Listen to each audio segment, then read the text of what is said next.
Young world. And it's amazing how sometimes you can just kind of forget about certain things and certain people. Like life goes on. I'll tell you, when I was young, when Black Moon was out, Buckshot Shorty, or should I just say Buckshot? So he dropped the name Shorty off. You heard what he said on Don't Front. I know it got you open.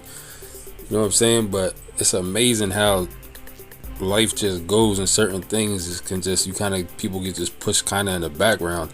Man, if you're from that era, Black Moon was a huge instrumental point of New York hip hop. I'm gonna say that Black Moon was the bridge between the old school and the new school, from how I seen it. You know what I'm saying? If you dig deep and get through, maybe it's not accurate, but from how I seen it, from where I'm from, and the music I grew up on, Black Moon was like the bridge. When I say the bridge, because I classify old school, me personally, as old school is before Nas, before Biggie, before Wu-Tang, and everything that came along with being attached to all those people. You know what I'm saying? Like the Mobb Deeps, the Capone Noriegas, the Jay-Z's, everything that came before that, before Nas, before Biggie, before Wu-Tang. That's what I consider to be old school. And I had to think about it. So that's kind of where I came to myself and agreed that this is going to be old school to me, because it's like a tricky area around that time. I would consider old school, new school. But that being said, Black Moon, the image, the way they dressed, the stuff they was talking about, the swag, the vibe, they was really like the first ones they were like the blueprint for the next school, like the next era to come in. And that's what pretty much New York catapulted off from, like with Nas and stuff like that. Like I'm saying, those type of groups, even like an Onyx, because I'm kind of iffy about when Onyx came out, but I consider Onyx to still be kind of old school. What I mean, like I said before, Nas and all that type of stuff. But Black Moon, man, when I Got You Open remix came out, yo, anywhere you was at when that song came on, as soon as you hear those horns, the minute you heard that, everybody just, it was like everything stopped, and that was it. You know what I'm saying? Everybody was just locked into the song. You'd be at a house party, you'd be in a barber shop, you'd be just out in the block, a Joker got a boombox. That was it. You know what I'm saying? And many other more songs. They had a Boot Camp Click, Smith and Wesson, Buckshot Shorty himself, Black Moon. You know what I mean?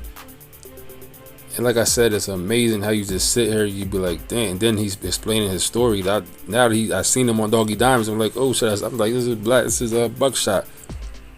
And then he's like telling what happened, like the deals they had and stuff like that, and how he said himself, you know what I'm saying? He was like, he was more focused on being a businessman and pushing other people to the front, pushing other people out there, and he was gonna, you know what I'm saying, play that part of it. So I was like, now that kind of makes sense, you know what I mean? Because Black Moon falling out of the spotlight definitely couldn't have had anything to do with them falling off, because everybody loved Black Moon when they was out there. You know what I'm saying? Everybody loved Black Moon. I'm talking about back Timberland boots, army type jackets. You know what I'm saying? All that type of stuff. I don't know if they originated that, definitely, but they're the ones that made that like a staple in hip hop. That whole look. You know what I mean? That militant, hardcore, but still street.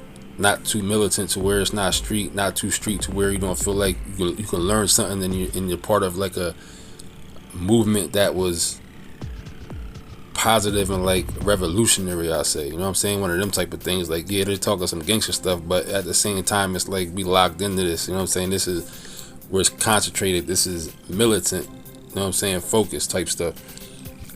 So he ended up saying, talking about Jay-Z and Just Blaze, how they beat him for a beat. Just Blaze was on some grime stuff like that. But then he broke down the part where the rock with the diamond being called the Cohen symbol. All these years, everybody, we all, you know what I'm saying, the whole Illuminati stuff in the industry, we never came across that information.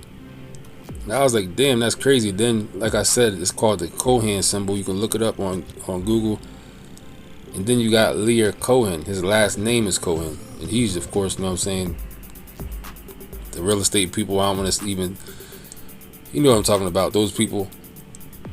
Then it's like, wow, this stuff really makes a lot of sense. Then the whole story with how supposedly Jay-Z went and told Lear about the whole thing with Dame and Irv Gotti and Suge Knight and them, and Jay Prince, whoever it was. Maybe it wasn't them, it was all the other people that were supposed to start their own.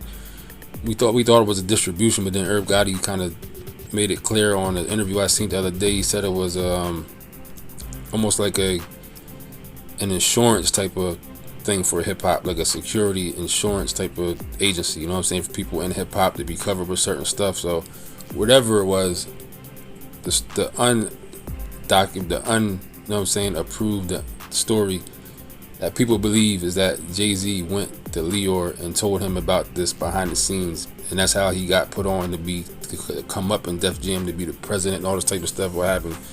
Then the feds ran down on everybody else involved, locked Suge up. You know what I'm saying? But I was just like, damn, this is like hidden in plain sight all this time, and nobody, all this Illuminati stuff we've been talking about for all these years. How none of us never came across this? Y'all jokers are some frauds. Even me too, you know what I'm saying? Like, all this stuff we've been doing for all these years, especially if you knew me on my last channel, I was digging deep into how we never came across this Cohen symbol thing. And this is a real thing, you know what I'm saying? This ain't just him running his mouth. This is a real thing. Go on Google and look it up. But I was just like, that's crazy, man. Yeah, shout out to the Buckshot Shorty. Like I said, no shorty. Shout out to Buckshot. You know what I'm saying? He said, call me Buckshot, no more Shorty, he said. So we gotta drop the Shorty off. And shout out to Doggie Diamonds too, man. Been in the network for a long time, but the things you learn, man, you be like, that's crazy.